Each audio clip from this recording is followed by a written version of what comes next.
Open your mind.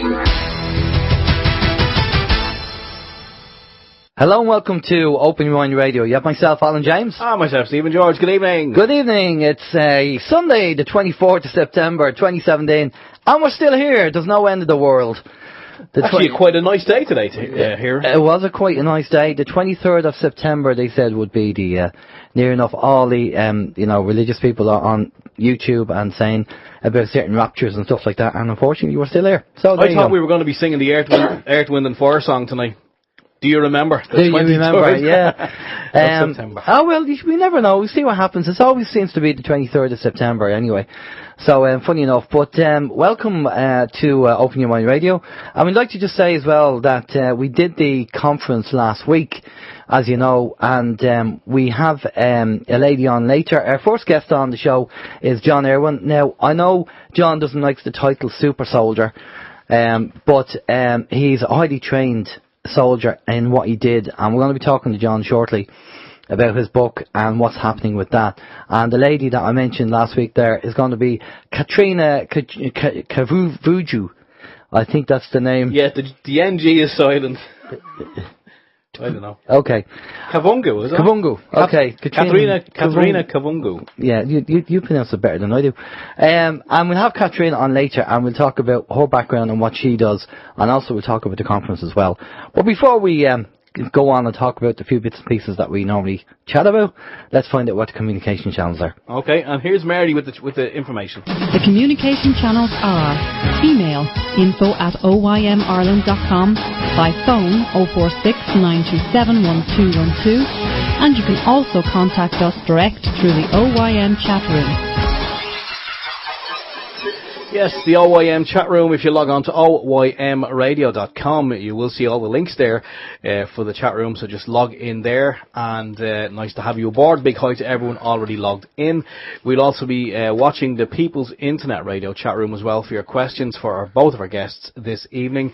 On our own website there, again, OYMradio.com, we do have the usual links for the YouTube, the anti-social media Facebook, the Skype, the Twitter, the email as well. As we do say, if you fancy sending us a quick one-line email just to say you've listened to the show or where you're listening from, it's info@oymradio.com. We also have the TuneIn Radio Link application as well for your smartphone, your iPhone. That's there also for your listening pleasure. The phone number is 003534692712112 if you're calling in from outside the Republic of Ireland. If you're ringing in from within Ireland, it's 046 927 1212. Alan. Brilliant stuff. Right, Steve, let's kick off with a few things that we have here. Now, last week, apparently, there was this incredible football match that went on. I think it was football anyway. Between Dublin and Mayo. And everybody seemed to be, the world and his wife seemed to be in watching this and talking about the football match and everything else. And we didn't give it any mention last week. We just want to kind of mention it's just strange that, well, from my point of view, and probably Steve as well, we just happened to be talking about it just before the show, that I personally have no interest whatsoever in sport, especially when it comes to the likes of football and cricket and anything like that. No interest at all. I might as well be watching paint dry and watching football matches and stuff like that. And I think, Steve, you're probably the same way. I have to say, yeah, I do. A lot of the people around where I live, they had the flags hanging out the windows and the buntings and all this, all the Dublin supporters. And yes, I've had my share of people ask me during the week, did you see the match? And you're going, no, I didn't. Yeah, no, I'm not kind of interested in sport. No. But it's just a shame that there's so much support for something like that. But when it comes to homelessness and evictions and stuff, trying to get support and trying to get people interested is very difficult.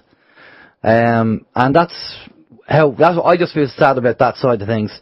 That, you know, kicking a football around the field. And I know it's a hobby and people like it and enjoy it, and that's fine. There's no problem with that. But it's just when you ask people to kind of get involved in other things and they're kind of not interested, which I feel are far more important than sport. But, you know, what can you do? That's just one of them things. But we soldier on anyway. Steve? Yes, we have some information from the anti-vaccine groups versus pro-vaccine groups. In the book, The Ultimate Conspiracy, written by James McCumsky, James was on the show there a couple of months back. He requested the evidence from the OYM, that's the Irish Medical Board, who are the government department for licensing medicines and vaccines in Ireland. James asked him for the following information which would prove the measles, mumps and rubella actually existed. He asked the IMB for primary evidence, not secondary, from a scientific journal showing that these viruses actually existed. The journal would have to show 1, isolation, 2, photographed, and 3, biochemically characterized. Medical textbooks are no good as these are secondary sources of evidence and use circular logic, i.e. the Bible is true because it says it is. That's circular logic. If people want to contact the IMB direct, here are the details which you can give to the pro-vaccine groups and ask them to give you the facts, not their opinion.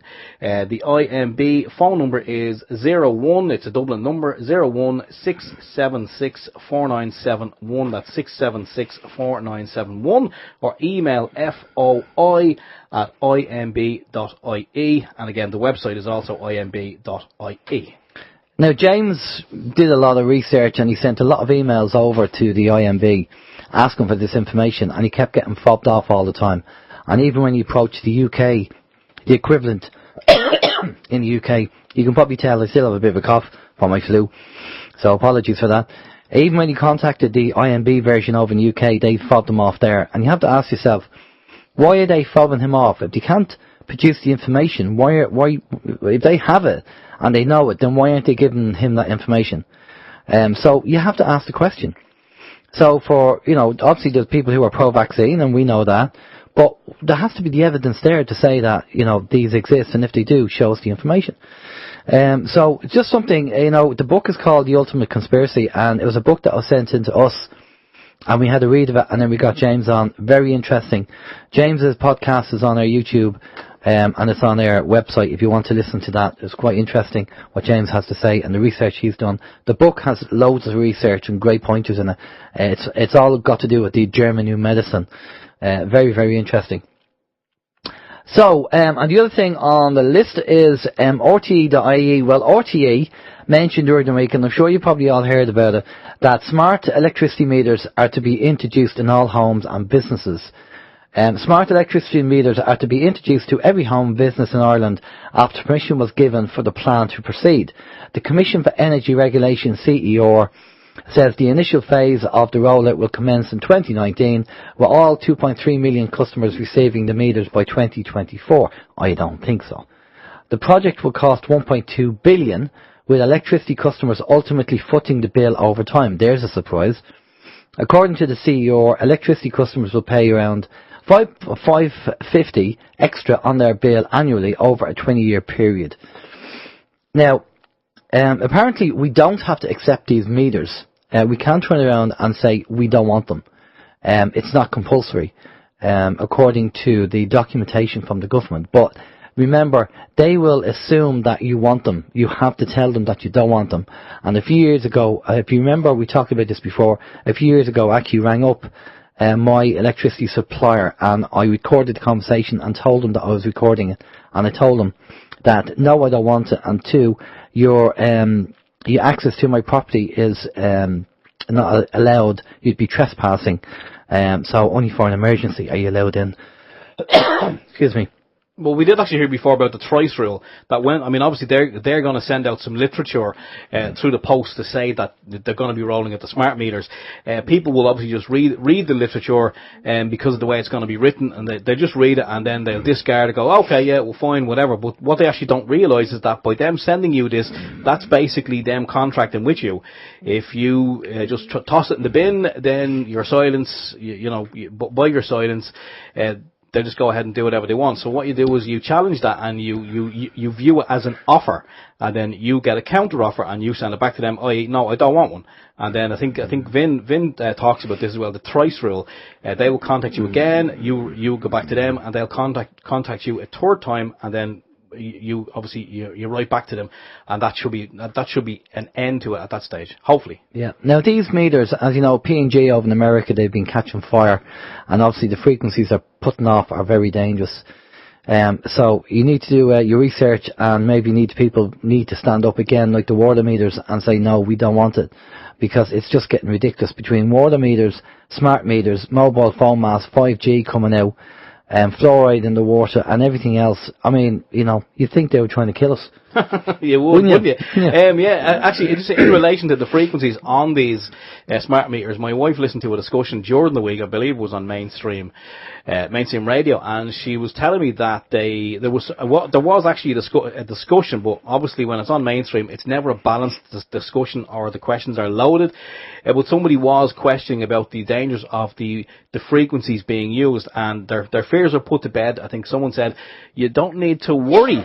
Don't worry your head about the frequencies, because people are saying that it's Wi-Fi frequencies. Well, it's not Wi-Fi frequencies. We're using the same frequencies as GSM mobile phones. Right, okay. It's still up there, but Yeah, it's still over 300 megahertz, and we were told, as you know, by Barry Trower, that anything over 300 megahertz is bad for you. So, so we need to start taking action regarding smart meters. Right, okay. Before we bring John in, how's your week, Steve? Yeah, my week's fine. Not too much to report. I was just kind of kicking it about during the week with a few people in relation to the conference that we did. I was kind of bigging us up, massaging the ego there. I was just informing people that what we had actually done, and the crowd that was there, and who had all paid like handsomely to be there. And because when you kind of talk about what you do on a Sunday, it's kind of viewed as, oh, that's your hobby, is it? Well, it's more than a hobby. Yeah, it takes up 2 hours on a Sunday, but it's more of a lifestyle change than anything else. So I was kind of putting it out there and telling people about it. But you kind of get a feeling you're wasting time at the same time, because we were discussing during the week. I was discussing with one of the lads in relation to Gardasil. Because see me, that's getting they're promoting the bejesus out of that again on the mainstream, and they're going around the schools again trying to inject the poison into the children. So my wife actually spoke to a lady during the week who happens to be a teacher, and the subject just came up because obviously it's a hot potato, it's in the media. So the subject came up, and my wife, like, she doesn't kind of put the information forward. Now what she does is she asks questions. And she asked this woman, who, as I say, is a teacher, and she said, "What's your take on it? Have you done a bit of research into it yourself?" And the teacher said, "I have, yeah." She said, "I have, and in the school that her two kids go to," she said, "they were the only two that didn't have it." And she said, and they won't be getting it either. And she kind of got a little bit irate. So my missus then told her, yeah, like, what we would know and what we've seen, and kind of where the research has led us. And your mum was kind of well impressed, and she actually said, yeah, if more parents done the same and done their due diligence and actually done the research, instead of just taking the HSE rhetoric, and taking that as gospel, then she said, we might be in a different place. She also spoke to another lady who's from Spain, and what this lady said, in Spain, what they're doing with the Gardasil is that they're not rolling it out across the country en masse. What they're doing is they're doing a blood test first. So they'll actually give you a blood test, and if kind of you're predisposed to this gene, this ovarian cancer gene, I think I could be getting the pronunciations wrong, but she did say if you're kind of at risk, then they will offer you the vaccinations, but they're not just going to roll it out across everyone. And she said in a school of possibly maybe 1,000 people, only a handful may end up actually getting the jab. But that's the way they do it over there, and they're not just rolling it out. And actually in my community as well, it's a small community where I live, there's roughly just under, I'd say, about 1,000 people. And already we found out, just from asking some questions, that there are two girls affected by the Gardasil vaccination. My wife knows one of the mothers personally, and she said, and I think I may have mentioned this recently, she did say that if she had to go down the road again, she would do her research and her child would not end up getting the vaccination, because again, she thought it was the right thing to do, because the HSE said it's 100% safe and you've no need to worry. And sure, if you don't get it, your daughter will end up with ovarian cancer, and it'll be too late then. So that's kind of, she's kind of regretting it now at the moment. And we all know that there's this groups on Facebook and his website set up all over the place, full of people who are more than happy to tell their stories, their horror stories of what happened after the vaccination. But of course the government and the HSE line over here is, well, anything that happened, it was kind of an underlying condition that was already there, and whether they got the vaccination or not, it would have happened. But we've seen the research, and research proves otherwise. But then again, let the HSE prove what they're saying, because as far as I know, they can't. Anyway, there you go. Done and dusted. How's your week? Okay, well, as I say, quickly, before we bring John in, just one thing. Normally I flick around YouTube looking to see if there's anything of interest that we can talk about, or something that, it kind of sounds like truth. And it's just, I'm amazed at the amount of doom and gloom videos and the, predictions from years ago saying about the end of the world, 2012, 2013, 2014, Yellowstone's going to blow, Urwin's going to come in and hit the planet. And it's just amazing. It really is amazing how many videos. It's all clickbait stuff, obviously, because that's what gets the money. Anything that's doom and gloom, or, like the 23rd, the rapture is going to happen on the 23rd. And as soon as you have that, they know they have the kind of, the Christians will probably, have a click on that, and then they quote certain parts of the Bible because it ties into what they think is going to happen.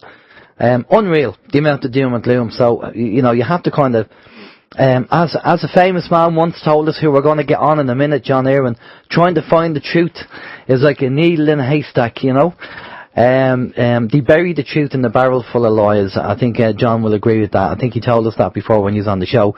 But right, we're going to get our guest on. Our guest is a man called John Aron. Now, as I said, he doesn't like being called a super soldier, but we have to say that his training has been very advanced, more advanced than what you would get in any other kind of infantry, I suppose, if you want to call it that. I'm not military, so I'm not too sure if I'm using the right words. But Steve's going to read out a quick bio regarding John and his book, and then we'll bring John in. Yes, well, whether he's a super soldier or not, I wouldn't tangle with him. Put it that way. Even at 79 years old, I wouldn't tangle with him. I tell you, your man, what's that boxer, your man, McGregor. McGregor, yeah. It's not Ewan McGregor, Roger McGregor, whatever his name is. Conor McGregor, yeah. I'd love to see him in the in the ring with John Urwin. Anyway, John joined the army post-war, and in his book about his experiences, he tells the reader about his fascinating story of Ken, who seemed to be non-human, who was with the military officer in charge of this special group of 16 soldiers. John was the 16th member of the elite Black Ops unit. The unique combat skills he learned and perfected in only 4 days, he says, would have taken any other person or soldier learning them by conventional means, i.e. theory and practical, one-on-one physical training, many months to absorb and perfect. John and his comrades within the special unit of the 16 were then deployed to various parts of the world to execute special orders in missions that even the most highly trained of military fighting groups today would find impossible to achieve. Still wouldn't mess with the man. No, definitely not. Good evening, John. How are you doing? Hi, Alan and Steve. How are you? Not too bad. How does that sound? Thanks for the invite, and I have to thank Rose as well for getting in contact with you. Yeah, no problem at all. Well, again, we were happy to have you on, John, and I know, as we said before we went live, we did ask you a while ago about coming on, and I know you said you wanted to stay off the radar for a period of time, and obviously it's great that you're back on air now, and that we can talk to you, because during that period of time, I did get your book, and I did read your book, and I was fascinated by it, I have to say, of what you did and what went on. Now, we can talk about it more so now than we could at the time when you were on the last time. But one of the things that you said to me when we were talking one-to-one and not on air a while ago was that the people that you are taking out were not necessarily human. So before we get into that, because it's quite interesting, just give us a quick synopsis of what happened, because you went in to the military post-war after World War II. You went in the 50s. I think it was the standard military call-up that you had to do. You had to do your service. Yeah, it was national service. Yeah. Your national service. And tell us briefly, obviously, we want people to, obviously buy the Form book. a picture. Yeah, just gives a form a picture of it. Okay, well, I was born in 1938. I was brought up in the back streets of Newcastle during the war. I first started school when I was 5 years, just like everyone else, but this was 2 years before the end of the war. So I spent approximately 5 years at school. I left school at 14. The only job I could get was on a farm. So I worked on a farm for about nearly a year, but I wanted to be a mechanic. So I'm just cutting the story short. I went to the garage to train as a mechanic, but found myself just being a lack. Do you understand? A grease monkey. Yeah, a labourer, yeah. Yeah, it's sort of a labourer, and I found that I wasn't going to get very far, you see. So when my national service papers came, I was rather a quiet lad. I stammered a lot because my father used to braze about quite a lot before we moved to the house in where we are now. That was 1952. So prior to that, up Baker, where they call Baker, just outside Newcastle, things were really bad. My dad was a drunk and what have you. You've heard the stories. And I used to take it out of me. I found out later one of the reasons why he did that, or I believe that he did that, because he thought I wasn't his son, you see. Oh, okay. I've had some evidence that I can't prove that 100%, but I believe that is true, you see. But anyway, getting back to where I was being trained as a mechanic, which I wasn't really, I was just a lackey. And I was explaining this to me mum, and she said, when I got me calling up here, she says, why don't you join up for the army? Go in, do your national service. You might see the world, it's better than what you do now. So she encouraged to do that. And I said, look, I'm a nervous wreck. I was a keep fit guy at school. I was good at woodwork, metal work. I was always top at that, but the rest I wasn't. So I'm not an educated guy. So when I went in the army, I was actually stammering quite a lot. And when I went for the medical, they asked us then, what would I like to be in, you see? And I said, the Royal Electrical Engineers, the REME. I wanted to be a mechanic. They said, all right. So I signed documents to that effect. I passed the medical. I had to wait. They sent us back home, and you wait for the call-up papers. Got me call-up papers and found I was in a working regiment called the Pioneers, not the REME. So I went down, they sent us down to North Wales, Wrexham, North Wales, for my training. Now, during that training, about the second week into my training, I became a marksman, because before going in there, it's another story, when I was working on a farm, I was also a bit of a gamekeeper. I had guns, I did a lot of shooting, you see. So when I went in, I was on the Rangers in the army, I was a marksman in a very short period of time. I was also a gymnast, and I used to go down to the local gym in the camp when everybody was away at the naffy getting drunk. I didn't. I've never drank in my life. I've never even tasted it. And I don't smoke, you see. So I used to go down to the gym on my own. I think it was, I can't remember exactly, either the third, fourth day going down to the gym, I was approached by a sergeant, and he just happened to be a Geordie as well. And he chatted to us over a few hours, and then the next time I went, he was there again talking to us, and he says, would you like to do something better than what you do now? And I didn't understand. I said, what do you mean by better? A job of some sort? He said, no, something more exciting, something more adventurous, you see. He says, more in the line of soldiering. So I sat and thought about it, and I said, yeah, well, it's got to be better than digging holes and making runways for, at airports and things like that, because that's what they do, you see. And I said, yeah, that'd be fine. How can that be arranged? He said, well, just leave it with me. So it was something on that. The conversation went something like that. So anyway, I forgot all about it. But there was a massive airlift to the Middle East. There was 18,000 troops left in late 57, 58 to go to the Middle East, you see. That was just a year after the Israelis had a full-scale war against the French as well, and the English against Egypt, Cairo. So it's like a year later, there's another massive airlift, apparently, because the Russians were moving into the area. So they had this massive airlift, about 18,000 troops left in one night, and I was one of them.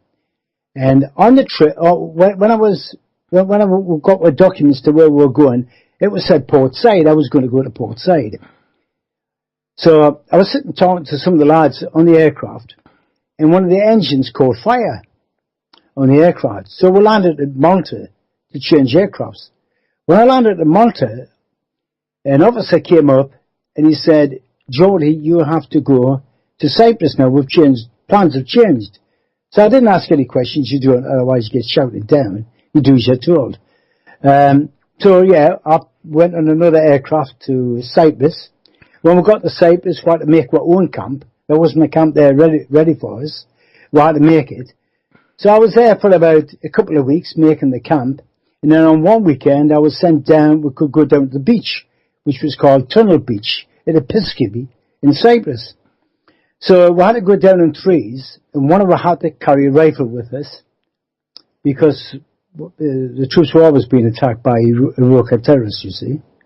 So anyway, I'm lying on the beach, and I tell me two pals to go for a swim, and I'll stay with the rifle. So I was lying there on the beach, and this guy came up, and he stood right across the top as I was lying down, and he made sure that the shadow came across my face so I could open my eyes and see him.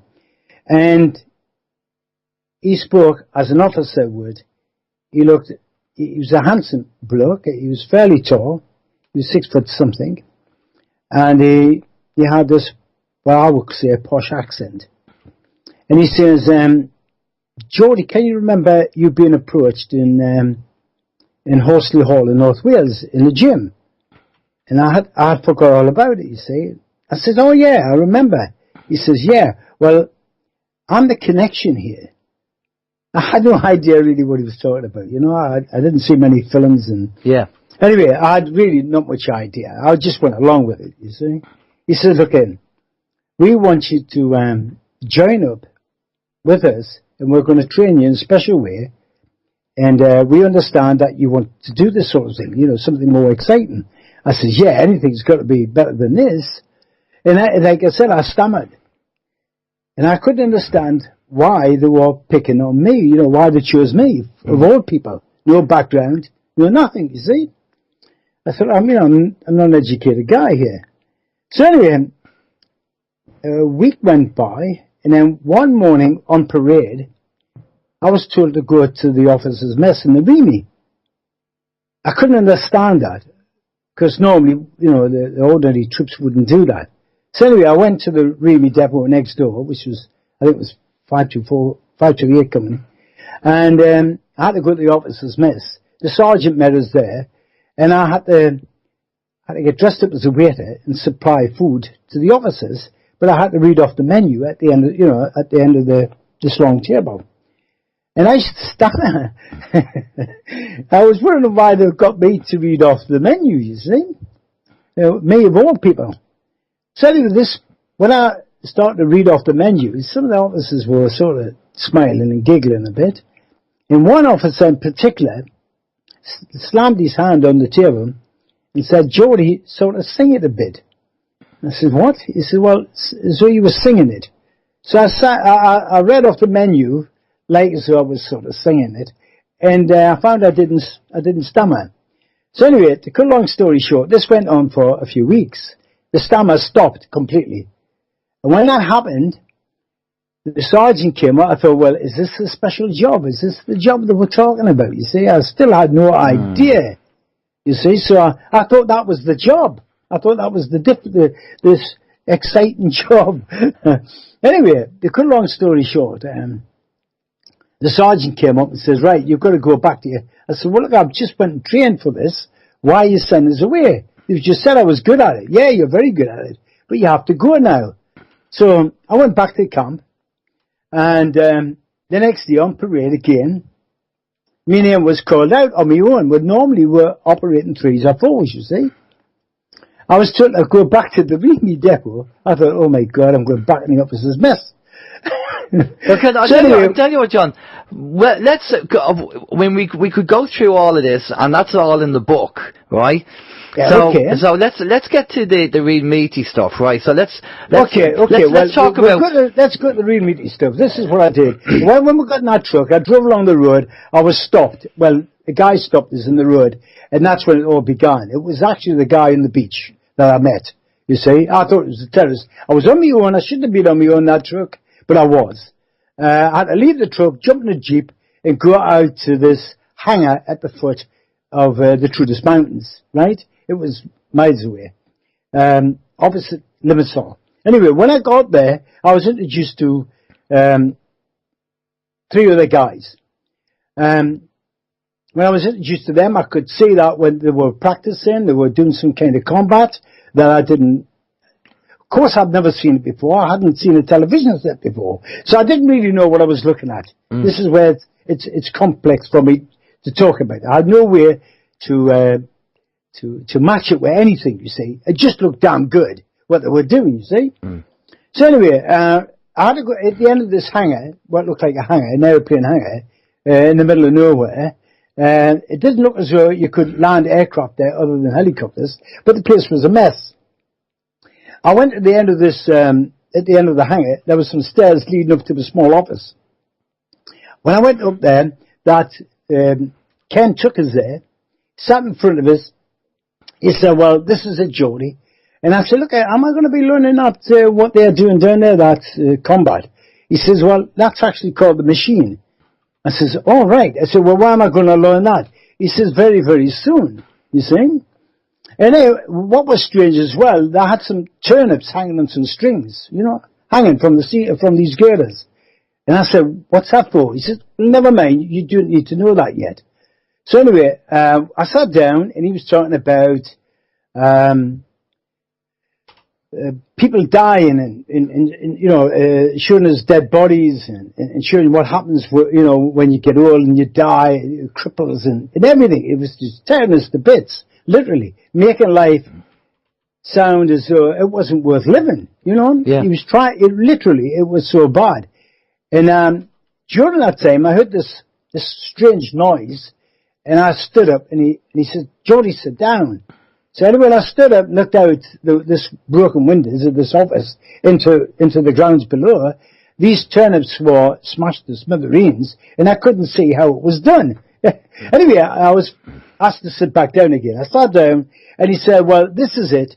And he went through all the stages.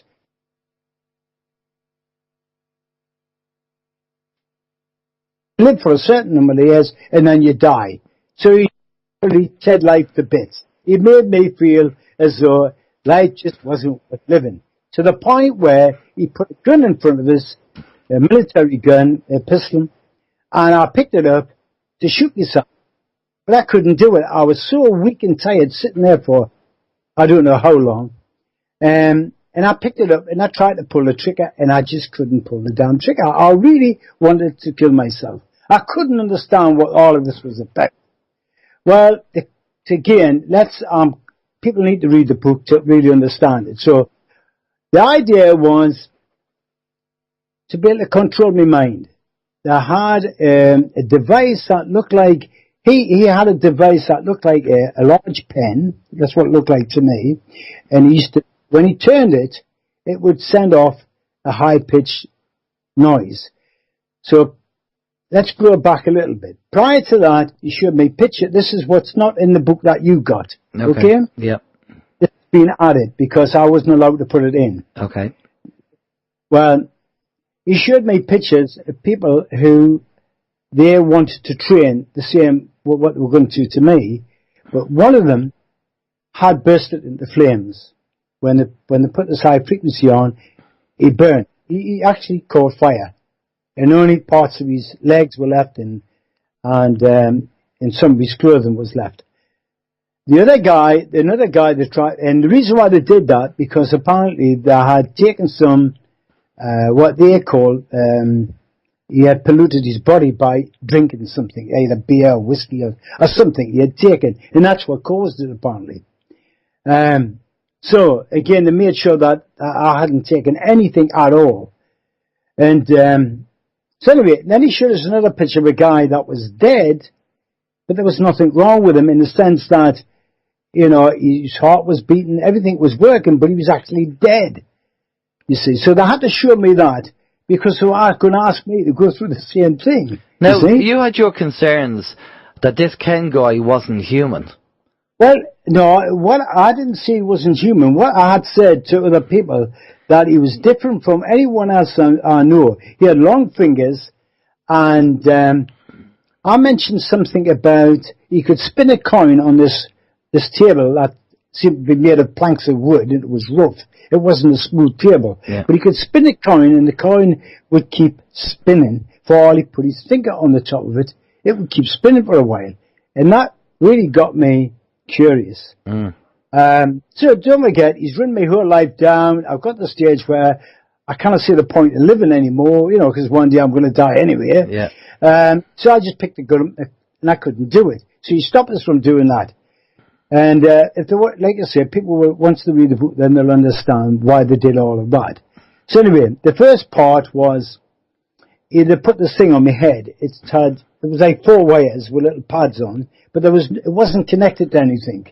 Do you understand? It wasn't plugged into anything. It was just, it looked like just 6 bits of wire across my head with little pads on it.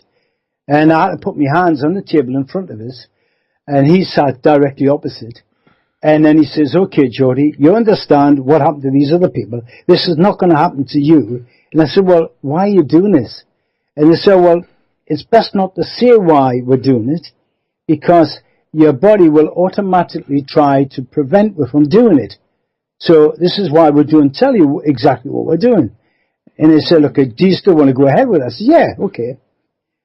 I mean, the words might not be exactly the same, but it was somewhere along those lines, okay? And he says, don't worry about it. You're perfect for this. Otherwise you wouldn't be here. We're not making any more mistakes.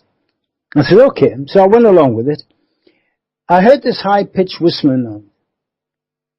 This high-pitched whistling noise goes so hard, it's so fine, to the point where I couldn't hear it anymore, you see? When that happened, they said, one of the other lads came in, I think it was Dynamo, came in and said, Jody. And I'm saying, what's the matter? He says, do you want a cup of tea? And I said, yeah, why not? I said, anyway, why aren't we doing what you were going to do? He says, it's been done. I said, it's been done, yeah. I said, okay. I said, I hadn't a clue what he was talking about. I said, look, by the way, to the masters, when am I going to learn this combat? And I had little cuts on my arm, little scratch marks on my arm, and my mouth was bleeding a little bit, you see. I couldn't understand it. My body was numb. And they said, pinch your arm or your leg, which I did, and I couldn't feel anything, you see. And then when I said, what about this combat? I didn't know where I was, to be quite honest with you. I was a bit dazed. I just kept on thinking about the combat. I don't know why I was thinking about it. And I said, I'd like to learn that. He says, don't worry, you already know it. I says, what do you mean I already know it? It's impossible. I haven't been out of this room. He said, oh yes, you have. For 3 days or more, I've been down on the floor of that hangar, training with them. And I was totally unaware of it. It's a bit like when people do sleepwalking. Do you understand? Yeah. So it's a bit like a Paul McKenna effect, where they have, they've just hypnotized you. And well, no, it's not hypnosis. It's not hypnosis. It doesn't work that. See, that's why I left when I first wrote the book, and they didn't want me to put certain things, I left the spinning coin in. Yeah. And the spinning coin, I found out later, it was a good reason for that, why it's spun, and he could put his finger on it. Apparently it had something to do with magnets. He had a magnet in his ring, and the ring on his finger, which was a fairly big ring. and that used to make it spin, you see. So it used to just play with it. It wasn't meant for me in any way. Yeah. You know, it wasn't a distraction or anything like that. But I knew people would probably think it was some form of hypnosis. No, it's not. It's what they're doing now. They can do it now. What they can do now is they can implant into your subconscious brain. They can teach you to play piano for all you've never played before. Check it up. You'll find they can do that now. Well, that's what they did to me. What they do is they shut off the conscious brain, and then all information that I needed in that combat will go straight into me subconscious brain, because it's just like a recorder, you see? Yeah. So for 3 days, they had been showing me all the combat, teaching us all the combat, and it went straight into my subconscious brain, and all the strategy, everything that coincided with that, I was taught it. What about muscle memory, John? Because having a kind of download of information in the brain is one thing, but muscle memory is important. You know, if you're learning, I mean, I know you're a pilot and you fly, and you know, like I'm a musician, and you have to, your muscles remember things because you do it on a regular basis. So well, again, what happened after that was to prove that I had learnt it. After I had recovered from it, which I had to sit there for quite a while, it was just a shock to us.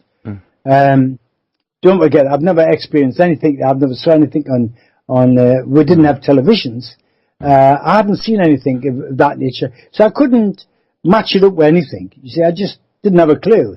When I went downstairs, they said, "What you got to do now is we need the conscious brain to get used to the idea that."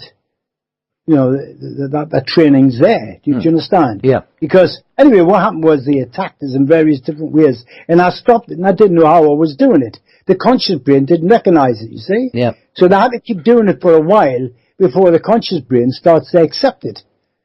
So they're doing it now. Check up. You'll find that they're doing it now. They can teach you to play pianos. They can teach you anything. And the conscious brain hasn't got a clue until they wake you up. And then you've got to get used to the idea that you know how to do it, you see. Anyway, that's what they did to me. And I learned it. And to prove it, like even now, this is why the SCS want these skills offers. I've got contracts here signed by which I refused to sign. And the reason why I did it, I wanted credibility. And that's the only reason why I went down to Hereford. And also, that's the only reason why I went to Egypt. When the Egyptians invited us over there, they wanted to know about Jarabah, which we had went to, and retrieved those emerald tablets, if you want to call them that, and killed those people out there at the foot of Mount Hermon. Now, you know what happened to Mount Hermon, don't you? Well, I know that we have limited time, and obviously, as I say, the book is a fantastic read, and if you want to tell people about what the plan of attack is, I mean, the idea is that you want this to be made into a movie. Well, yeah. Well, you know what happened with when I tried to get it made into a movie.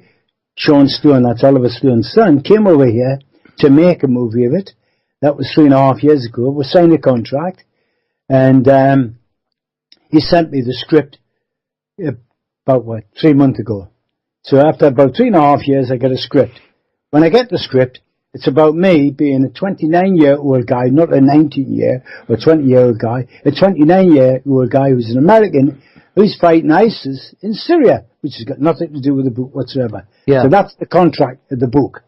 And so anyway, anybody who reads the book, I've read the book, and there's no way is that anywhere near to what is in the book. So exactly. That doesn't make sense. Anyway, okay. So again, like I say, there was 4 operations. One was called Operation Pinprick. And the reason why we call it that, I stuck a needle through a guy's chest into his heart, because he was surrounded by 3 guards, and we had to be able to strike him without him really knowing about it. This sounds impossible, but we did it. And we had to break the skin of his heart, you see. So he carried on. If it's done quickly enough, they don't feel anything. You just feel a third.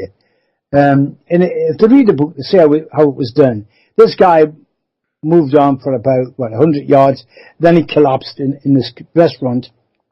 He was dead. Now you say this guy, but I mean you can now say it. We couldn't say it before. Okay, this guy was I laugh because it sounds so ridiculous. I know why you're laughing, but I know why you're laughing because we've talked Again, about this. You've heard of the Nephilim, haven't you? Yeah.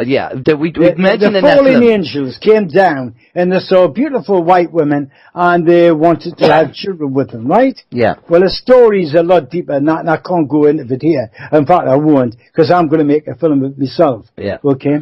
But again, cut long story short, these people, the Nephilim, wanted to stay here on this planet. They wanted to mate with humans, but they couldn't mate with whites. They could only mate with brown people at first, right? Yeah. Which they did. That's where you get they call them Jews. And this is where you get the big curly nose and the big ears from. That was the first interbreeding they did, right? Because it would work that way. It was whites they couldn't interbreed with. So it took another, 100 years or 200 years before they could actually do that.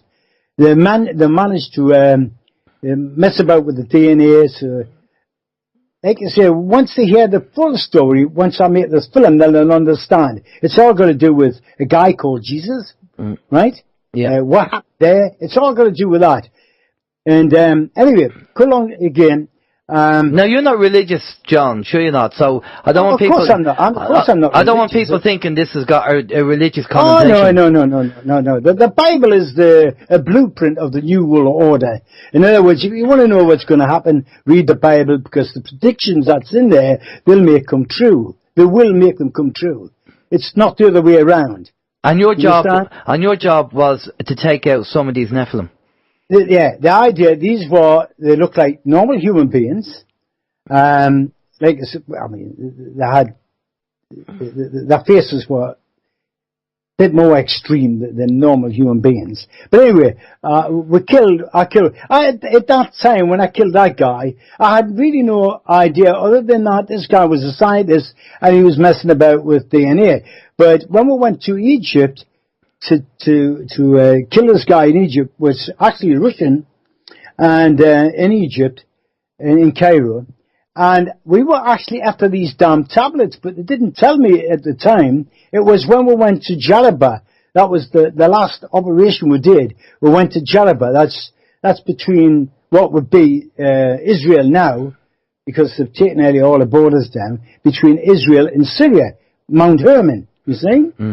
When we got there, when we were traveling across the River Jordan, which was in normal cases would be impossible to get across there because the snow was melting, but we had special equipment, and it was very light equipment, wasn't bridges, anything like that. We could get across there, and this is what the SES were after, without getting wet, without being in any danger whatsoever, and nobody could follow us, you see? So anyway, we got across the River Jordan, on the way to Jalaba, a place called Jalaba. That's been taken off the map, by the way, by the Jews. It's off the map now. But if you dig up the whole map, you'll still see it's there. We went, when we were there, when we got across the River Jordan, and we were on the way to Jalaba, there was 12 of us. The other 16 were acting as like couriers, like driving wagons and helicopters and things like that. That was taking we in and bringing we out.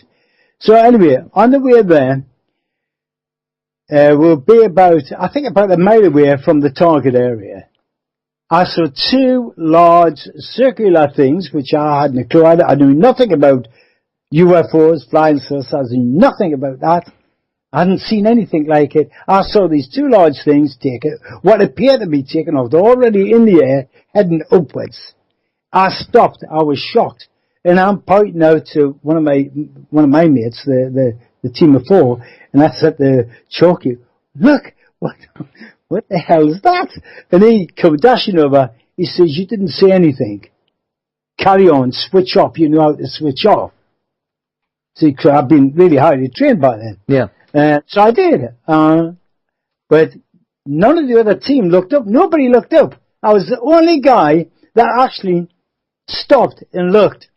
But you didn't. I couldn't understand that. I still couldn't understand it. So anyway, when we got to this army camp, when we got there, it was night time, and we had to wait for some more officers coming, apparently, you see. So when the convoy arrived, there was a motorbike first, escorting them in, and I had to check to make sure that certain officers were in these trucks, in these armoured cars. I did that by lying on the side of the road. I had some special gear which I could lie on the floor, you wouldn't be able to see us. They were called sticky coats. They used to pick up whatever was in the area and stick to the coat. When I put it on and lay on the ground, you wouldn't be able to see it, you see? Yeah. Anyway, we raided 4 of the other team, not my team. 4 of the other lads one of them had infiltrated the camp, got in, and pretended to be one of them coming from the toilet. It's a long story. He walked towards this 3-story building, and we had our rifles trained on this area. When he got within a few yards of the 2 guards standing outside this building, we opened fire. Of course, everybody dashed in, including him. So that's how he got inside the building, because the whole place, the lights went off, and we were firing at the camp and blowing the damn place up. He got inside, got through the corridors, went to the back room where they were having this meeting, which was, you could say, one of the first Bilderberg meetings, and he killed everybody in the room. But 3 people in that room weren't normal people. Put it that way. Okay. The 2 objects, which were 2 objects that were half an inch thick, 8 inches long, 3 inches wide, looked like glass, green glass, like an emerald colour. And they had lines on them like you find on an old-fashioned record on the top. And you could join these together, they would interlock with each other. But apparently there were 6 of these, but we had to get those 2 because the other 6 couldn't operate without them, you see. So anyway, so they got these 2 objects, we flattened the camp, we did a lot of damage, we went back to the river, got across the river, they couldn't follow us, they couldn't get across the river. When we got across the other side of the river, and we got like half a mile away from the river, one of my teammates says, "Did you get them?" That was the first time I knew about them. Well, so they opened this bag up, got this case out, which had 2 of these tablets inside, and we put our sticky coats over the top light to hide the torch lights, and we're shining on them, and these things lit up as though the torches were charging them up, and we had little lights going around us.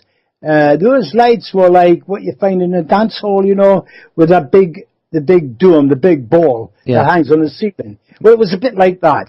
I think it was just for torches that was causing it, you see. Yeah.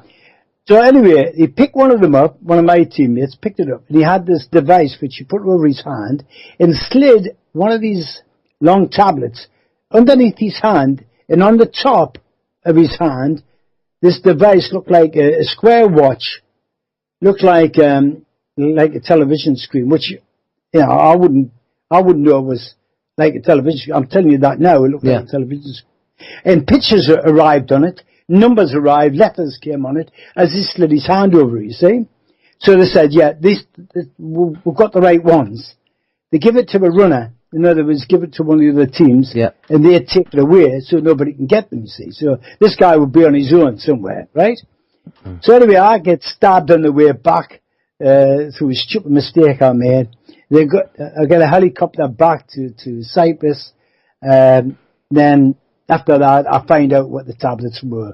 You see, there was advanced technology on these tablets. Everything you're using today probably came from those tablets. Well, let's summarise, John, because obviously we've a small bit of time, and there's things I want to talk to you about and get you to mention as well. Okay, well, at least we've got the main part of the story down. That's the main part of the story, and I have read the book, and I have to say, people, I do recommend reading the book because it is fascinating.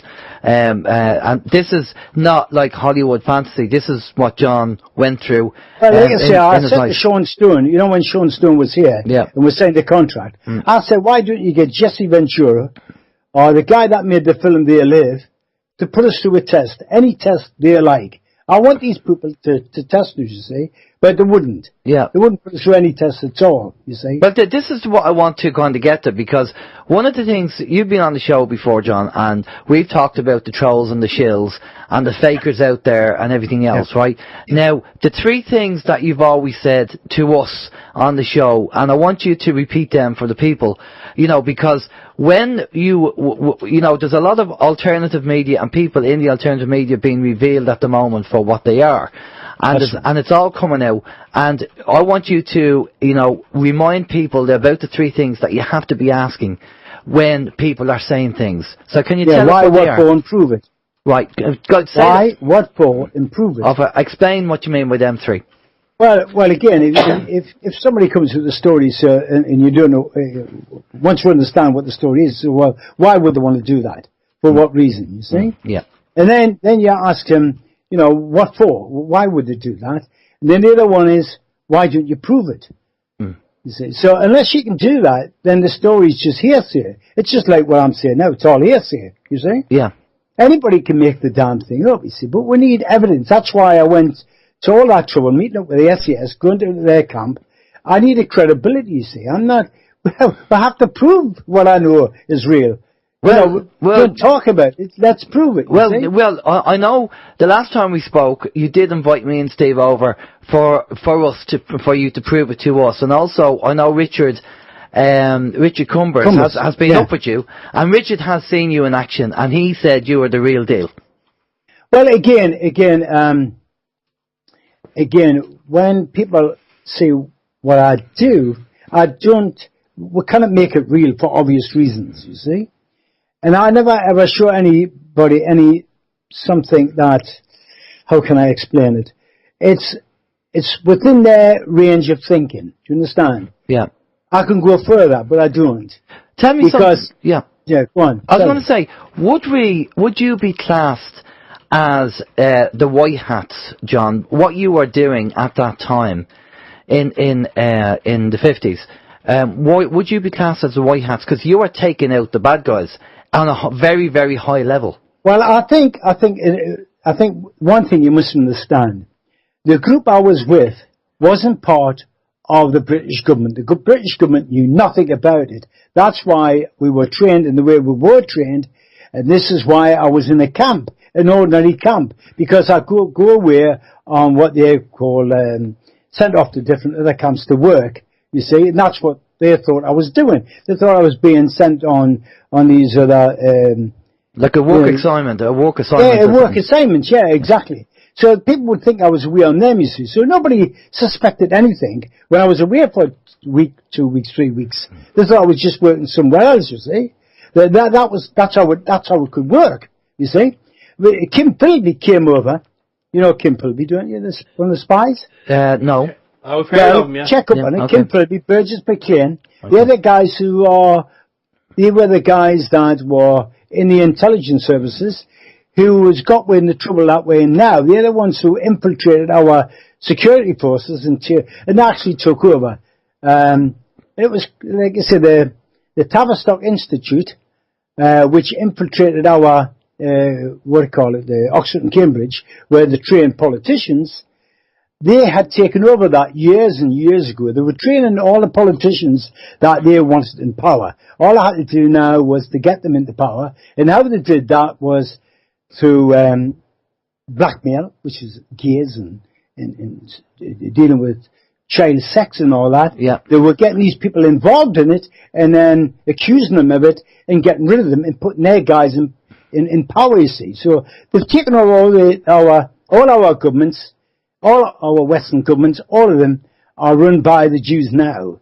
They run the whole show from every level of government. And they've done that over the last, 80 years at least. But again... do you think there's a group of people like you now, today, doing what you did in the 50s?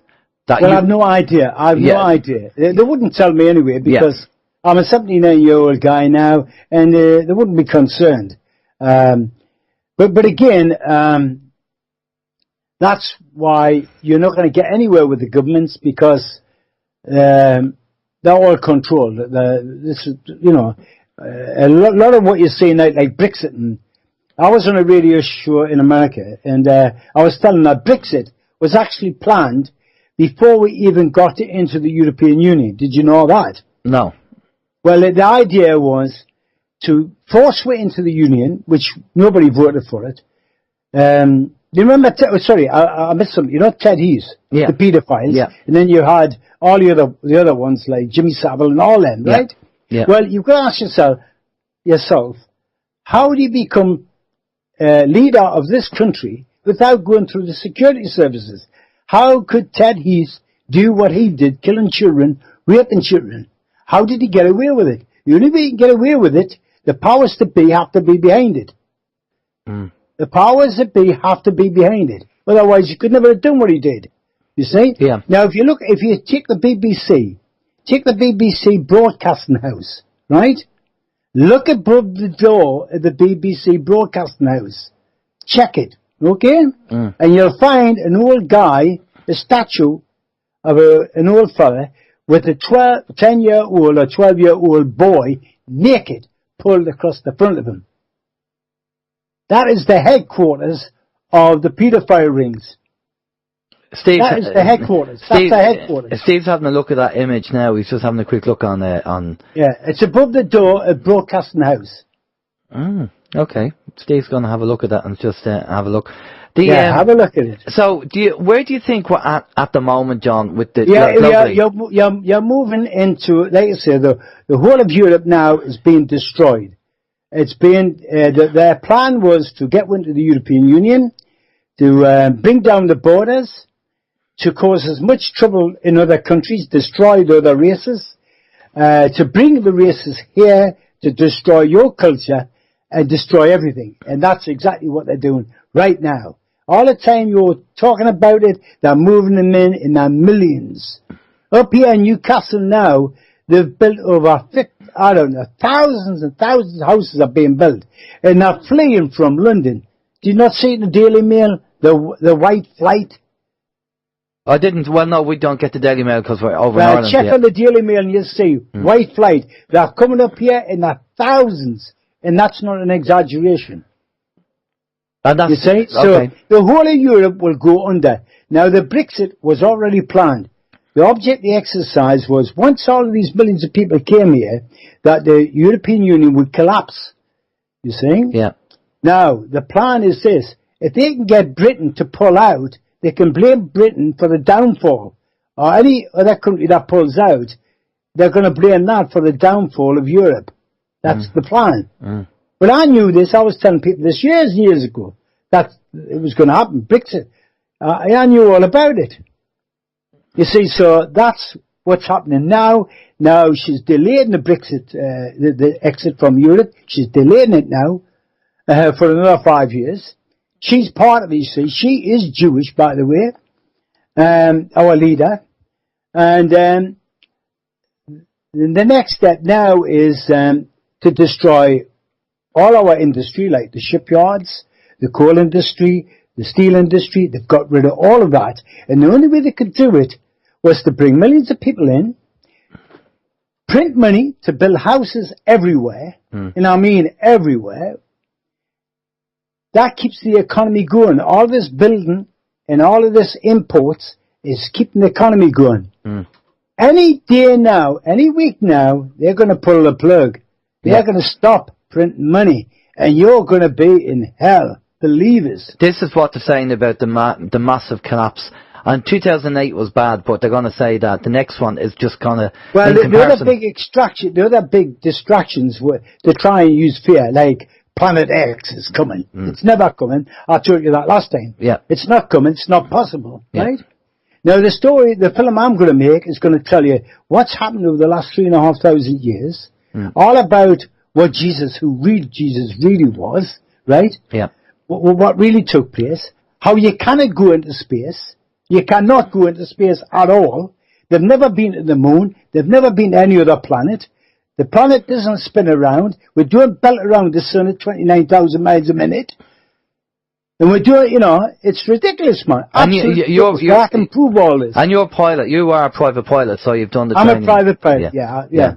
Brilliant. Well, John, we're going to leave it there because I know there's so much that we could talk about. Oh, wait. Well, can I mention how to get me book? Oh, yeah, we're going to be doing that. Don't worry, we haven't forgot about that. We're going to get I thought you were saying enough. No, we're going to get all that information off you because we have to let people know. But we're just saying... I've got time to go down and get another cup of tea. Yeah, no, that's okay. We just have another guest to come on.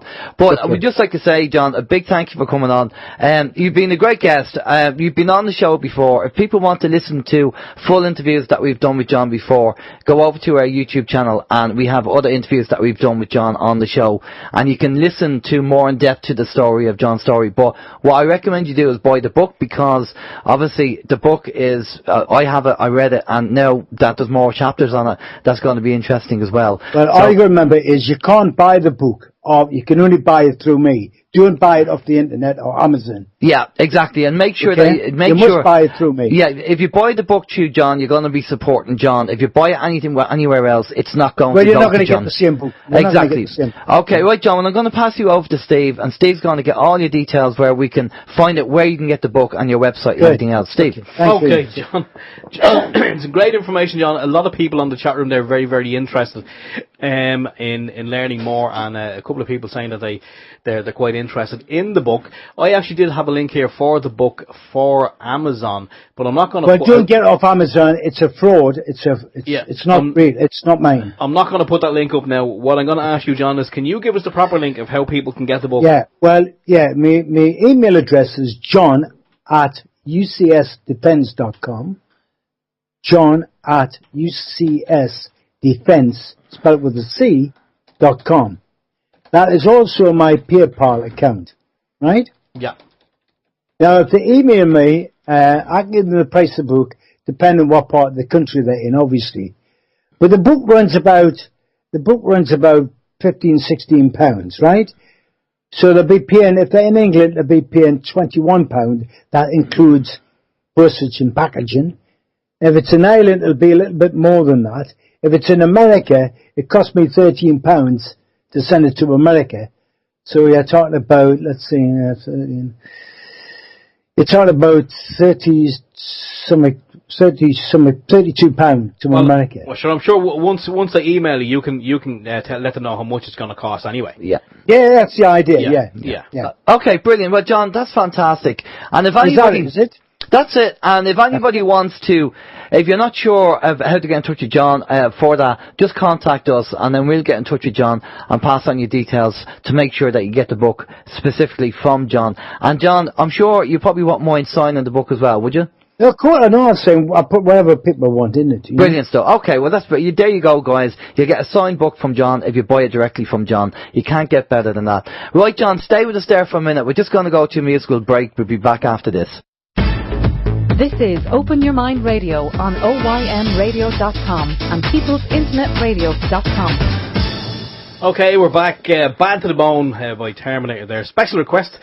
That song for John Super Soldier Urwin, although he doesn't see himself as a super soldier. We think he's a super guy. And he's not bad to the bone, really. He's not bad to the bone. And he's a genuine nice guy. He really is. He really is. And the thing is, the three things he said there, very, very important, to query when people say stuff. And I wanted them to say that. So very important. Right, our next guest is a lady.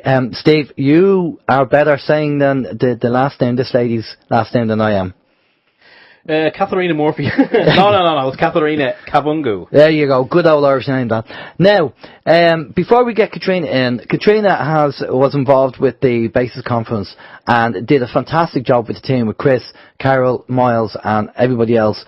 Fantastic. So we're going to be talking about that. But before we bring Katherina in, Steve's going to give us a quick rundown on her bio. Yes, after working for 10 years as a lawyer and analyst in various companies in Germany and Ireland, Katherina retrained in hypnotherapy and then went on to qualify as a regression therapist and trauma and family constellations practitioner. Her spiritual journey has been long, and she studied a wide range of healing modalities such as Reiki, crystal healing, angel healing, mediumship and matrix energetics. But she feels that she is where she is supposed to be. today. Having personally benefited enormously from regression therapy and trauma and family constellation, she became aware that these therapies can facilitate healing and ultimately transform a person's life. Nothing is ever lost. This is one of the fundamental principles of life. Fantastic. Good evening, Katherina. How are you doing? Hi, good evening. I'm very well. Thank you for being here, for inviting me to your show. Yeah, thank you for coming on. Now, as I said, you were part of the Basis Conference team, getting everything organised, and you did a fantastic job. It was easy for us because everything was done for us. So when we went down and did the talk, everything was there and it was set up. Before we get into talking about your background, excuse me. Do you want to tell us just about the people about the Basis Conference, what happened last week and what the plan of attack is now? I think Miles is probably working on the editing on the videos and stuff, but how how did you feel that the Basis Conference went over the 3 days? I have to say I was totally surprised myself because it was the first time I organized a conference like this, and I just have a little bit of a background for all the listeners, how it came to it, how I came in contact with Miles Johnson. So Miles Johnson has a very, for the people who don't know him, he's very big into UFO research since the 1970s, and he had a pirate radio station up in Belfast.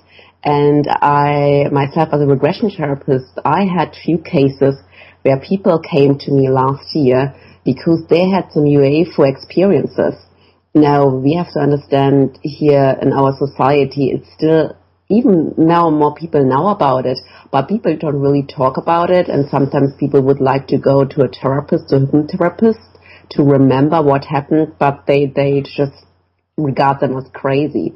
Now, I had a few people, and I say, can you please help me to remember, because I think a few things happened to me. And I did some research, so they remembered a few things without going too much in detail. I can do it later if you're interested in. And I just wanted to talk to someone who's really into UFO abduction, and I remembered a YouTube channel of Miles, so I was getting in contact with him. But to be honest, I didn't expect he's even coming back to me. I just said, I just give it a go, but I thought, he will not even read my email, but he did. And so to make the story short, I was flying over to the UK where he lives, and so we had a pretty good chat, and then we really clicked in a way, so it really worked well between us as friends, so to speak.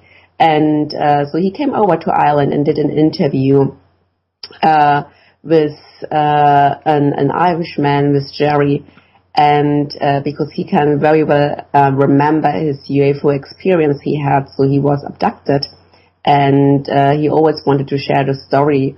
And then at the end of the interview, so it was really, really great, because Jerry could really do what he always wanted to do, is to share with the public his experiences. And Miles was just asking me if I would be interested to organize a conference. And I just said yes without thinking. And then we started to organize it in this year. And then after a while, it just came more and more clear what it actually meant to have the conference. So this is a little bit of the background story, how it came. And I can share also, and I'm happy to share what was the conference about. Now, it's not only about UFO experiences. So Jerry was also on the conference. He was not a guest speaker because he's very, very shy man, but people could talk to him in the breaks. So it was really great for him. But we had a wide range of topics. And the main focus, I have to say, was, I think we all, it's like you, Alan and Steve, it's like we going in the same direction, just to make people aware what's going on behind the scene here on that planet. So people are kind of like, let's call it wake up, and not just blindly trusting the media, because we all know that a lot of what is said in the media is manipulated. It's not really true. It's kind of what they want us to know. So we had like subjects with some pretty tough subjects. So the whole Friday was last week, 15th of September. So the conference was on for 3 days. Was about ritual child abuse. So we had therapists. Sandra Feck was there from Canada. She's a very well-known therapist working with survivors of ritual abuse. and we had Ann Reddles there, also a therapist from the US. We had people there who experienced child abuse in a ritual way. It was Francis Toe and Dave Staffen, and they just did a brilliant and amazing job to inform people what's going on without making it too difficult, because, to be honest, this is a very, very tough subject to talk about. And even myself as a therapist, I met Sandra Fleck last year on a workshop she was giving in London, and I mean, in my work, I believe me, I hear a lot of stories. But, when you hear stories that children started to get abused and tortured in the age of 2 and 3 years old, this is really something you have to digest. So they did a really, really brilliant job to very gently introduce people to the subject. And then the Saturday and the Sunday, we had other subjects there. So we had a beautiful Mary Helen there, Dr. Mary Helen Hensley, and some of the listeners might know her. She is American, but she lives in Ireland for many years and has her practice in Athlone, and she has the gift to, just when she's touching a person, to get their past life experiences. And she talked about her near-death experience, which she had, and because she could remember what happened when she was outside of the body and the beings she met. So that was really, really interesting. Then we had you guys on the show as well. You had us, yeah, you spoke about the fluid, which I really liked, the waking up process and the fluid belief system, because, sometimes, and I know you have the same experience, sometimes if you're starting to understand how it really works here on that planet, then sometimes it's very difficult to talk to your family, or they just look at you and they think you're just nuts, and you're out of your mind, but you're not. And it was really good the way you gave some suggestions and advice, the way we can deal with it, so it's not so difficult with us, because sometimes when we have knowledge, we just want to share it, and sometimes we can overrun people with it. So exactly. This is what you shared with us. So I really, really liked it. It was really great. And then we had Dr. Eamon Ansbro, was very interesting because he talked about communications with extraterrestrial civilizations, but from a scientific point of view, which I liked, because he brought in a totally different component to look at communications with civilizations outside from that planet. Because sometimes it's just pushed in the corner of esoteric and, like a little bit spiritual things, but it was very scientific, very interesting. And then also one of the main speakers was Carrie Cassidy. I know many people are aware of her through her Project Camelot, her YouTube channels. And she's also, she did many, many interviews, very, very interesting interviews. I really highly can recommend her channel, and just go in there and look in some of the interviews. And she kind of, because she interviewed so many people, she got us a really good overview, about the information she gathered over the years. And she talked also about Kundalini activation, which I found very interesting. So she had personal experience there. And so just like 1 minute more, and then it's about the conference. Just to give you a taste, we had Katie Morgan there. She talked about MK Ultra. This is like a project for people who are not aware of it. From behind the government, where it's about mind controlling through torture, and where very, very young children are taken from their family or from families with military backgrounds, and where they are programmed through, and they need to go through severe traumatization. So she talked about this one and her own story. Then we had Michael Shrimpton there. He, I was born in Germany, and so I came over to Dublin, to Ireland 9 years ago. I haven't heard about it. He talked about the DVD, the Sacred German Intelligence Agency. And DVD means Deutscher Verteidigungsdienst.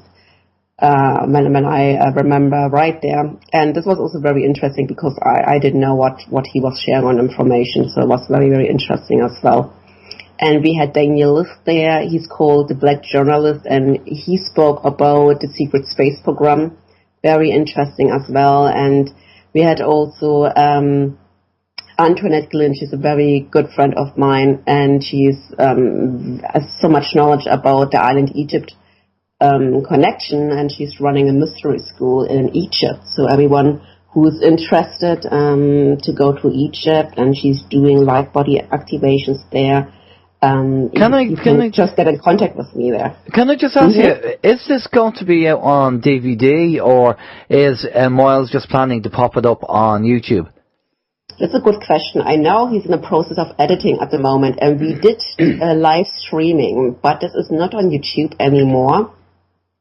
So I think he told me today, actually, that he would like to put it, it's called Vimeo. I'm not sure if I pronounced it right. You know, it's not YouTube, the other platform where you can put on videos. So definitely the talks will be available.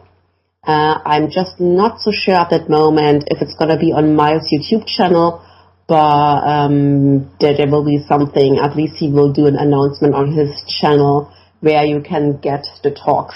You know, so just look on Miles Johnson, is his name, Miles Johnson's channel, The Basis.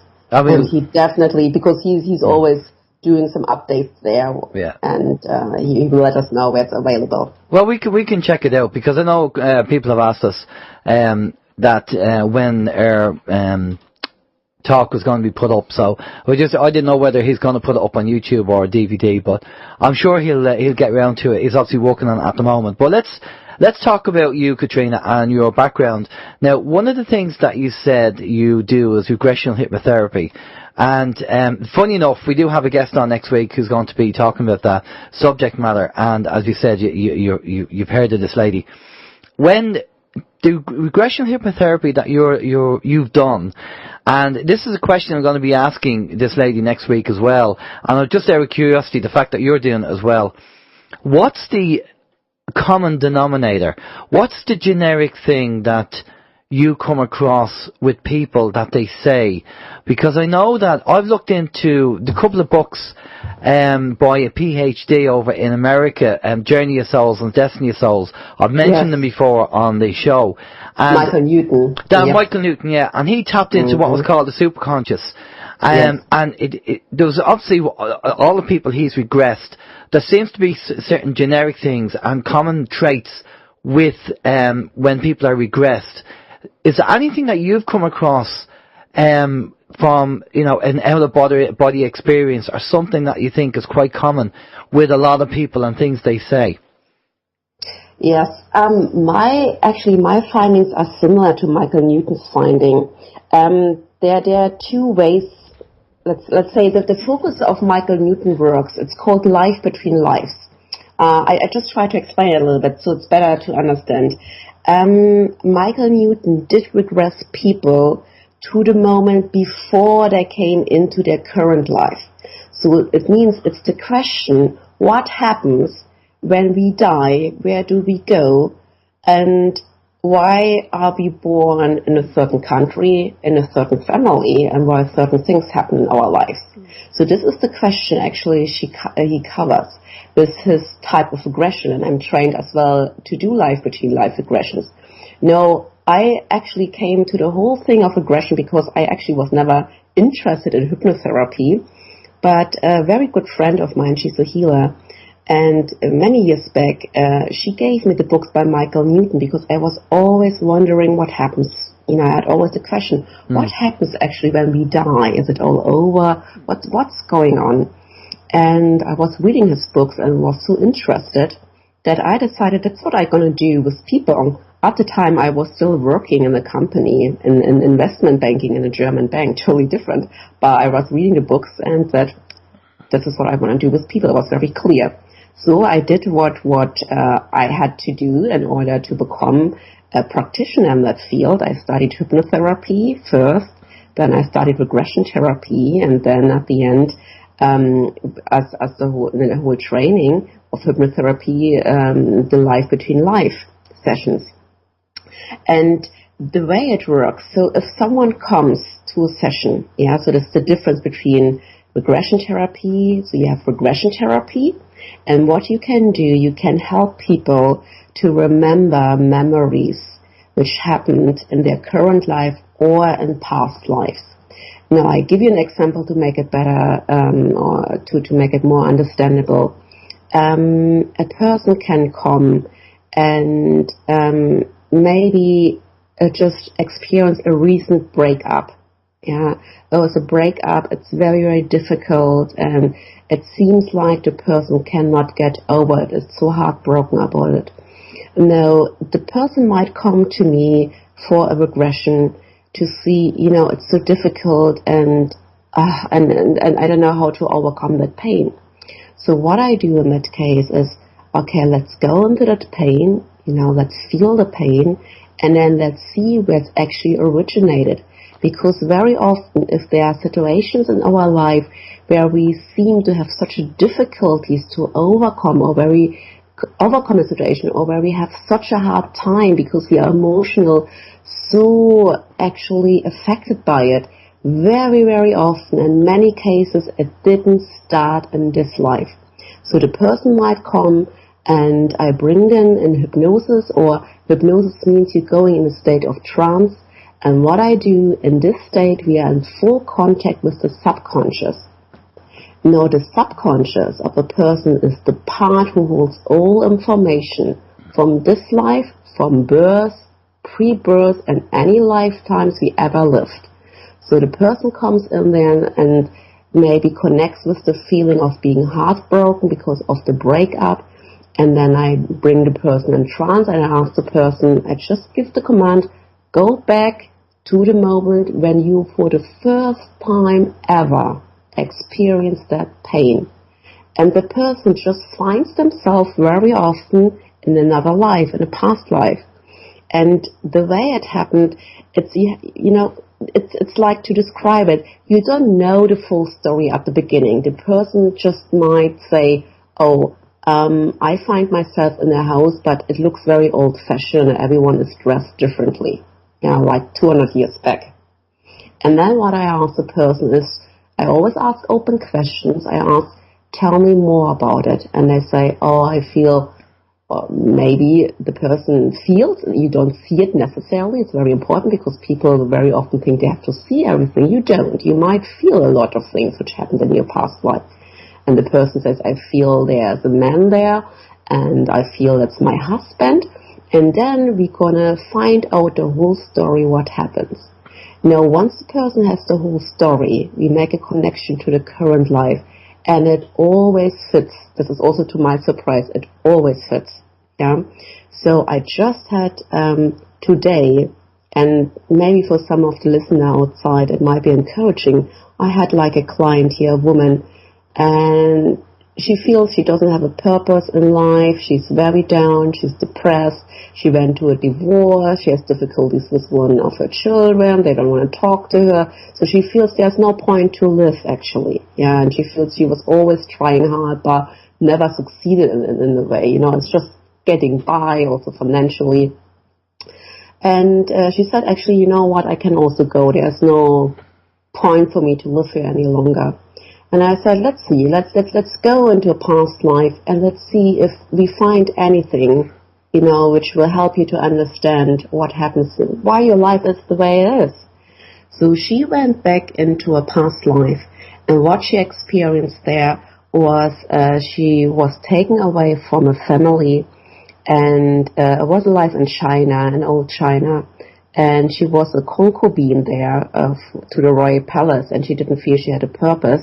She was falling in love with a man, but she couldn't continue the relationship because she was their concubine for the royalty there. This man was killed, and because she couldn't overcome this, she killed herself at the end of that life.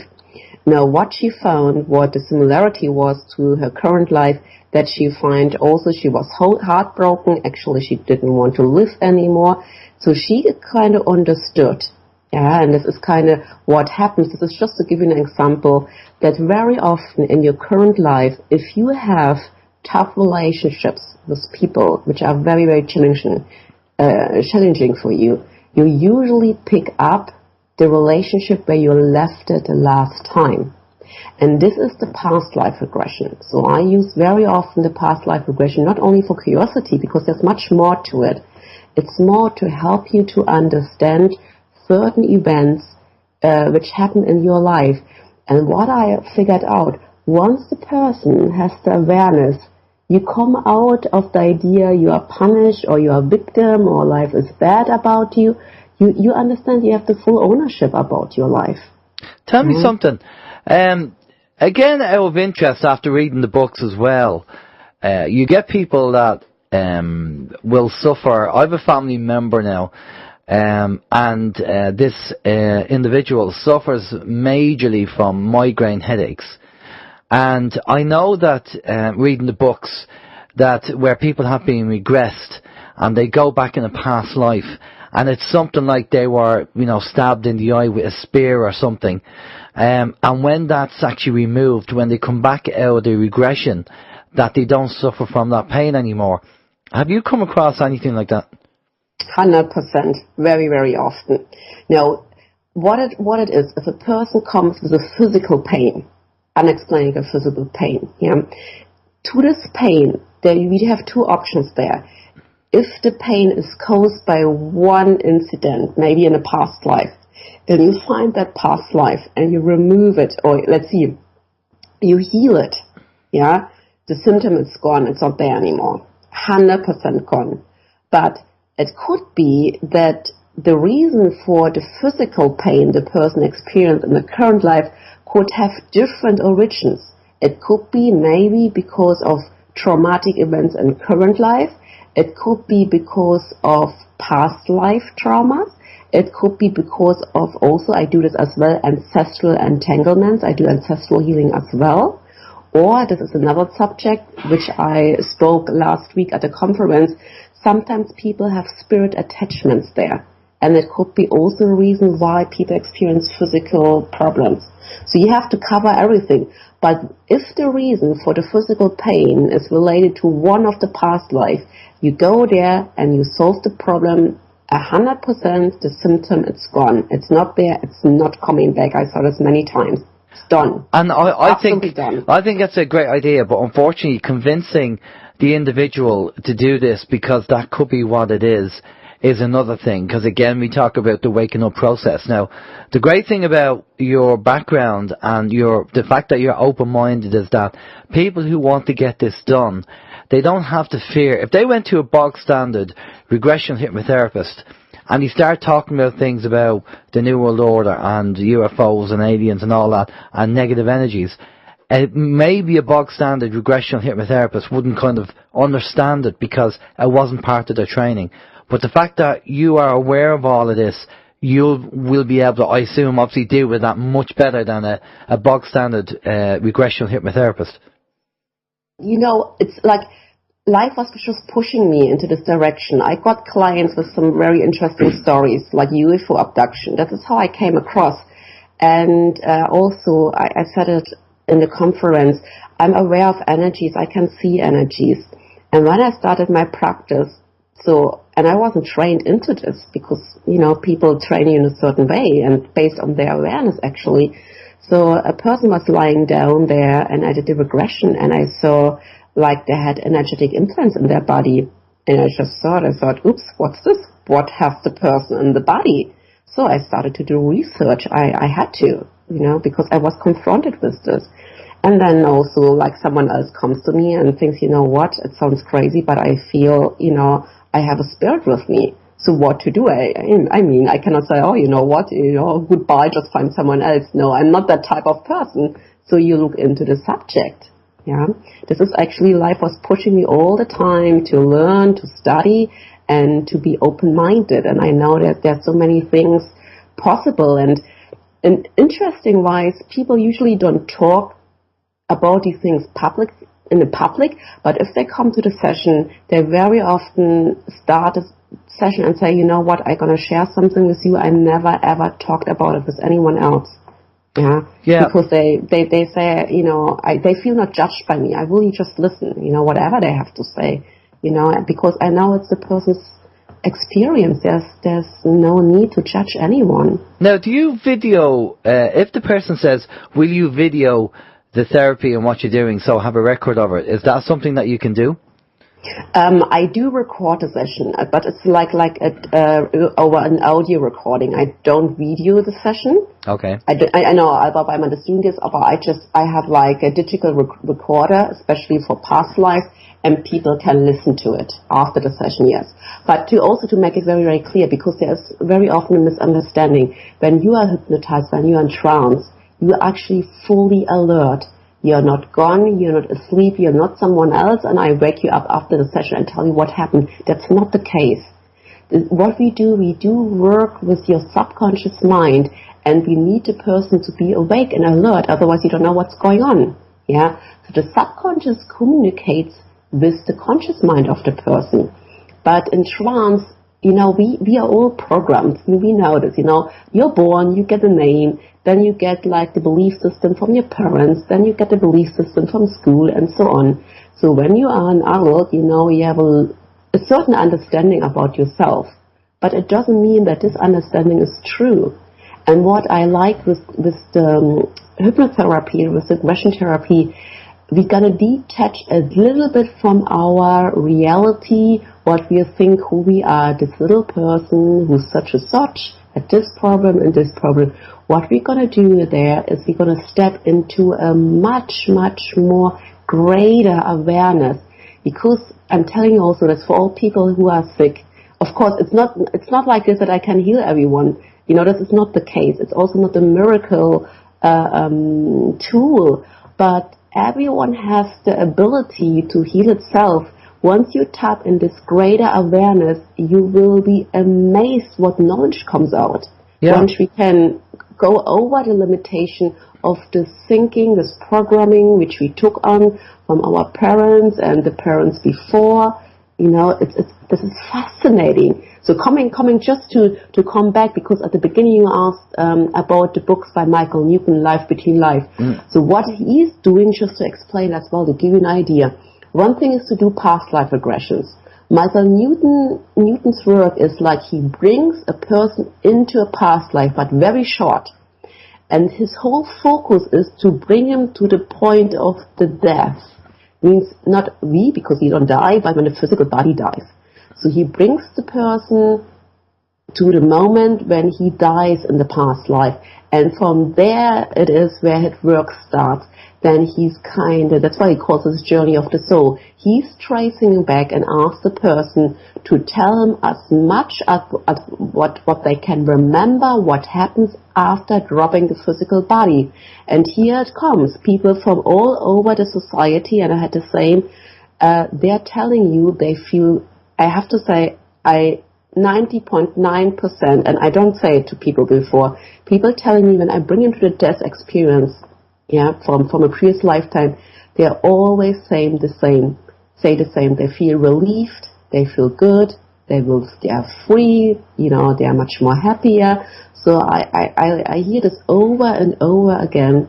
And then Michael Newton in his work in the Life Between Life follows the way back into the spiritual world and what they experience there. And some people meet their relatives, some people meet some spirit guides, some people meet councils, like they call it a council.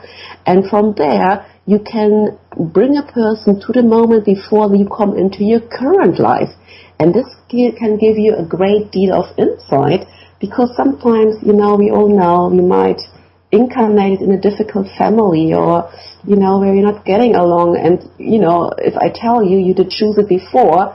I did it today with the woman who came for the session. She said, there's no way I could have chosen this. Oh, yes, you did. Yeah.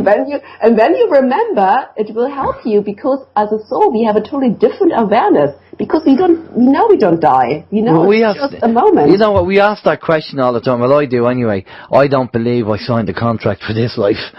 But, again, we obviously did. We have a few questions for you here. So, over to Steve. Yeah, I've got a question. When I read out the bio earlier on, Katherina, it said you feel that you are where you are supposed to be. Now, are you supposed to be in Ireland? I mean, can we ask, like, what brought you to Ireland? Because I know you said you were born in Germany. How did you end up here? This is a very good question. I wonder myself this every day. Okay. Yeah, we're wondering now, why did you pick Ireland? I mean, exactly. Now I'm telling you, this wasn't in my plan. I never would expect that I was ending here in Ireland. I'm telling you, very honest, 10 years ago, I couldn't speak English. Can you believe it?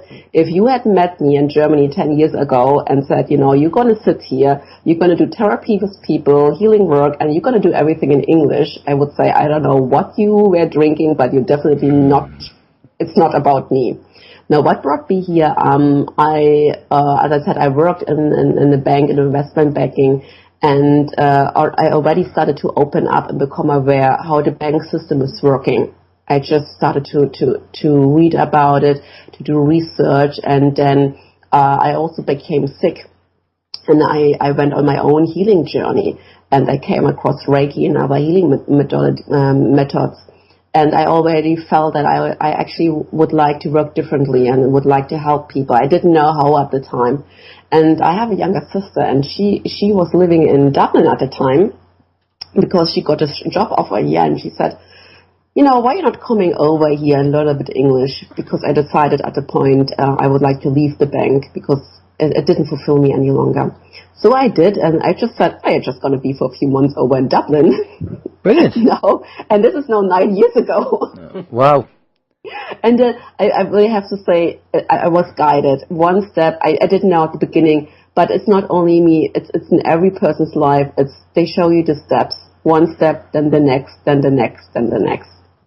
So this is how I started, and now it's kind of, when I say I'm there where I'm supposed to be, it's a description that I'm really, really happy with what I'm doing. It fulfills me. It's so nice. You see, if someone comes to you and it's really, really, it's so unhappy and so down and life is not worth to live any longer, then you do a session and then you get a smile from the person at the end, and like today it says, I know what I have to do, thank you. This is more, it just fulfills your soul with joy. And I think I'm doing this in this method because, with the healing method, because it's maybe, I know that I did some things before in past life, so that's why I continue this work here. But, if you're not well outside, if you're not good, if you do something for someone else, and even in a charity way or just helping, it really fulfills your soul with joy. That's how it is. Well, we have to agree on that. The energy of helping people in a non-selfish way, not wanting anything back, but just helping people out. We've talked about this time and time again on the radio show, and it's just a really nice energy. And we enjoy it, and when we can, we help out. And as Steve said, you said it yourself about when we did the homeless charity. There's people there that don't even know us, on what the bits and pieces, the small bit of the few things that we did to help out, and that's it's satisfying. And it's just good to do it, and it's good energy. And I think that's why when we talked about on the conference about growing from a teenager to the teenage mind to the adult mind, that's what we're really referring to get away from the ignorance and the ego of the teenage mind and move to the adult mind, which is humility and wisdom. And when we all get there, we're going to have such a different world. Now, I'm not going to say it's going to be a utopia in any way, but if you just imagine everybody around you is thinking of you first and asking you, is there anything I can do for you? I mean, the society we would have would be phenomenal. And that's basically what the whole idea is, of getting people to wake up. And as we said on the talk, this has not got to do with your age. It doesn't matter. You can be a teenage mind that's 70, in your 70s and 80s, or you could be an adult mind at 22. The age is irrelevant. And the more we understand it, the more we need to move away from the teenage mind and grow up and become adults.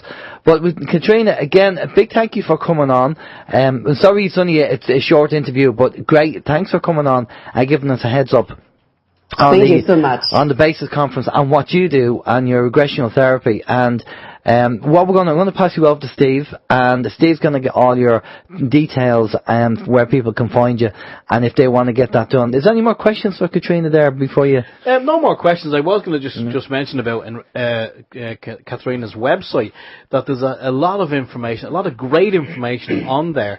I suppose I might as well give it out now. Hypnosisindublin.com is the website, and I mean the fact that Katherina is in Dublin, very, very central to a lot of people. And when you actually see the list on the website of treatable conditions, I've just looked over here a few moments ago, and there's a lot on there.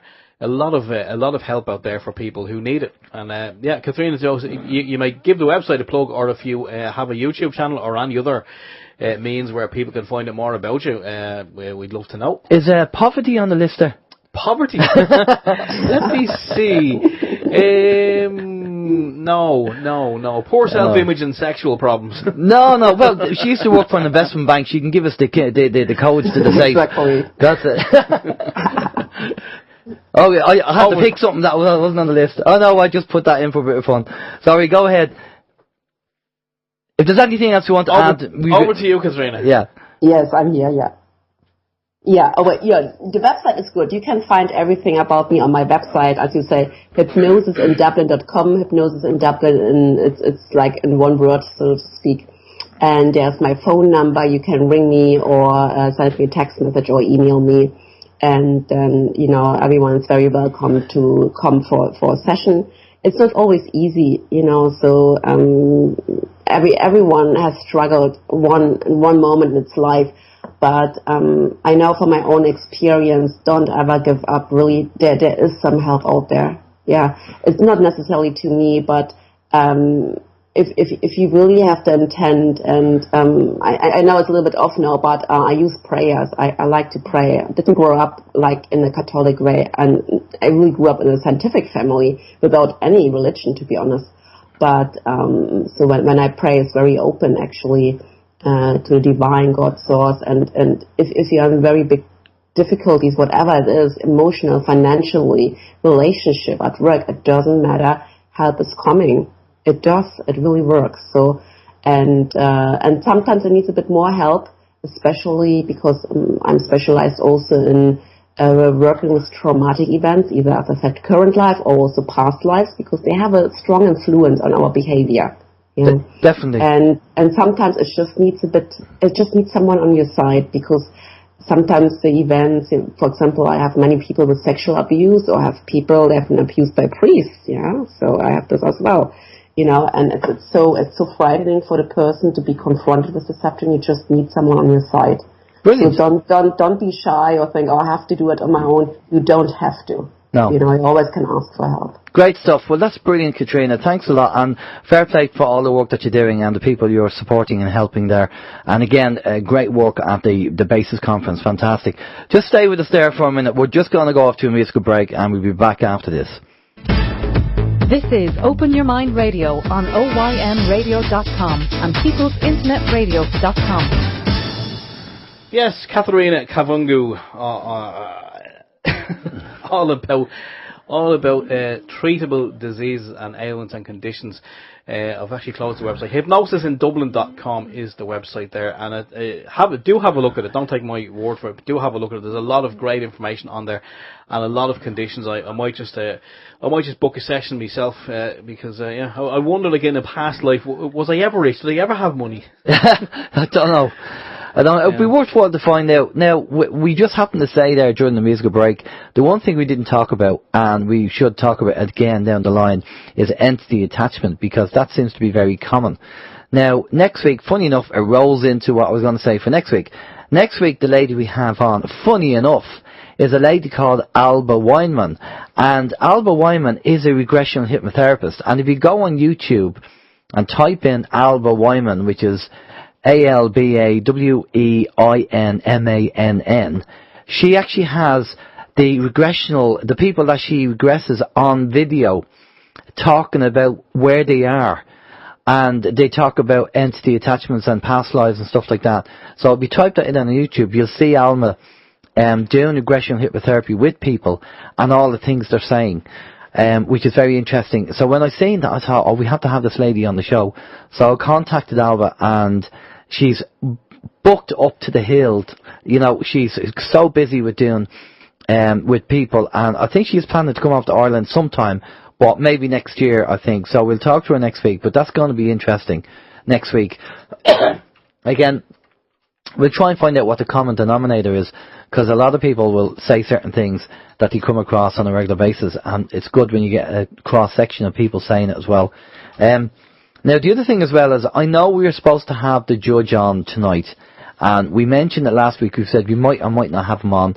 Well, where the judge lives, he's 8 hours ahead of us, so he would have been coming on about, I don't know, 1:45 in the morning, something like that, or 1:45, and it would have been a bit late. So what we've said is we're going to reschedule the interview and do a pre-record with him, and then we'll have it in the bag, so when we need to play it, we'll have it there, and we'll aim to have that done in the next few weeks, fingers crossed. But he did apologise, but it was just too late for him where he was, and he probably wouldn't be in the best form, because if you remember, we did an interview with John White, and it was like 4 o'clock in the morning, and John was really tired, and we didn't get the best out of him. So we'll probably try and avoid that in future, and try and do pre-records as best we can. So that's why we didn't have the judge on. But I think the two guests we had on, John Aron and Katherina, is brilliant information on both. Now, well, I've already received emails coming in asking for details regarding excuse me, John's book.